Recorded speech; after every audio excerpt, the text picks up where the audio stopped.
জীবনের যে কোনো ঝামেলা না মিটিয়ে নেওয়া উচিত আমি মনে করি। সেটা ভাই বোন বলো, তুমি যার সাথে বলো, বন্ধু বান্ধব বলো, সবার সাথে মিটিয়ে নেওয়া উচিত। সামনাসামনি বসো, যেটা নিয়ে প্রবলেম সেটা মিটিয়ে নাও। আজ তুমি মেটানোর আর কি সময় পাচ্ছ, কাল হয়তো নাও পেতে পারো। হয়তো তুমি যখন ভাববে যে আমি এটা মিটিয়ে নেবো এই ঝামেলাটা, তখনও তো সেই ব্যক্তির হাতে সময় নেই।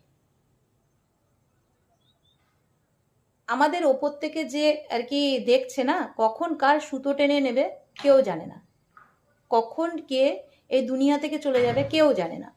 তা অতএব যখন মেটানো তখনই মিটিয়ে নাও, কাল করো না। আজ মানে আবার বিকেল যে আমি ঠিক আছে চলো 2-4 ঘন্টা পর করছি, সেটাও করো না। আজ মানে আজ, এখন। আমার তো এটা মনে হয় এগুলো একটু